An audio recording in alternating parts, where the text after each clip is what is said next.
सिरसा में आज वीरवार दोपहर बाद कांग्रेस पार्टी की ओर से धन्यवाद सम्मेलन का आयोजन किया गया। पूर्व मुख्यमंत्री भूपेंद्र सिंह हुड्डा ने फतेहाबाद के जन सूचना अधिकारी को सस्पेंड करने पर कहा कि इसके लिए वहां के जनसंपर्क अधिकारी को सस्पेंड करना है तो सभी हरियाणा के जनसंपर्क अधिकारियों को सस्पेंड करना होगा, क्योंकि इनके पास नया काम दिखाने के लिए कुछ नहीं है और न ही कोई नई उपलब्धि है। वहीं आम आदमी पार्टी द्वारा डबवाली में की जा रही रैली को लेकर पूर्व मुख्यमंत्री भूपेंद्र सिंह हुड्डा ने कहा कि आज भी अगर केंद्र की बात की जाए तो गठबंधन है उनके साथ। फिलहाल प्रदेश में किसी प्रकार का किसी के साथ गठबंधन नहीं है। पार्टी अपने अपने तरह प्रचार प्रसार कर सकती है।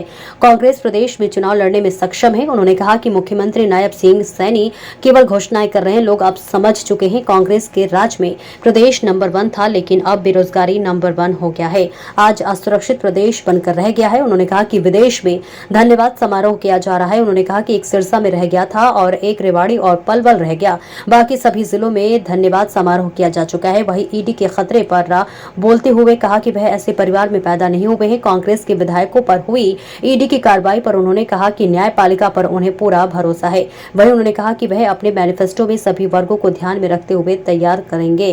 उन्होंने कहा कि युवाओं को ठेकेदारी के तहत नई पक्की नौकरियों में भर्ती दी जाएगी। वहीं हरियाणा में लगातार बढ़ रहे क्राइम पर पूछे जाने पर भूपेंद्र सिंह हुड्डा ने कहा कि हरियाणा में अपराध बहुत बढ़ गया है। उन्होंने बताया कि जो जनता ने अपने सांसद लोकसभा में चुनकर भेजे हैं वो जनता की आवाज को अच्छे ढंग से उठा रहे हैं। उन्होंने कहा कि टिकटों के बंटवारे को लेकर 2019 में जरूर गलती हुई थी, लेकिन अब 2024 में ये गलती नहीं दोहराई जाएगी। उन्होंने कहा कि 36 बिरादरी अब मन बना चुकी है कि अब हरियाणा में कांग्रेस की सरकार बनेगी और बहुमत से पार्टी जीतेगी। वहीं टिकट के दावेदारों की संख्या अधिक होने पर पूछे गए सवाल पर उन्होंने कहा कि टिकट एक को मिलेगी और सभी उसका सहयोग करेंगे। देखिए सिरसा से अक्षित कंबोज के और बाकी सारे जिले को ईडी का खतरा सता रहा आपको क्या? इस चीज का ईडी ऐसे परिवार में पैदा नहीं हुआ। कुछ कांग्रेस के विधायकों को ईडी का रेड हुआ थोड़ी देर पहले। कोई बात नहीं, हमारे को इस देश की उस पर जुडिशरी पे पूरा भरोसा है।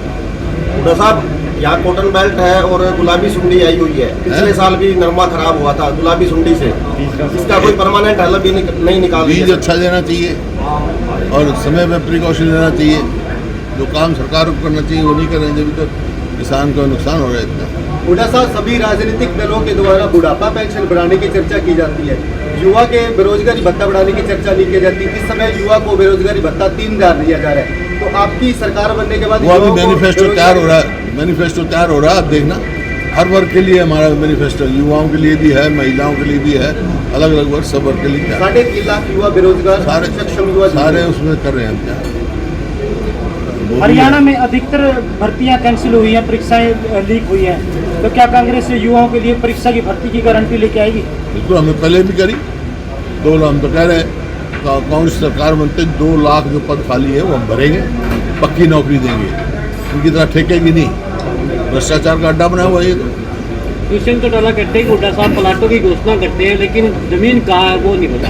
आज जो पहले दिए 4 लाख प्लॉट, पहले कहाँ थी जमीन? वो भी गांव से दूर दिए 2-3 किलोमीटर। और कहीं भी दिए 4 लाख प्लॉट दिए थे ना। फिर 3 लाख और आइडेंटिफाई कर रखे थे हमने।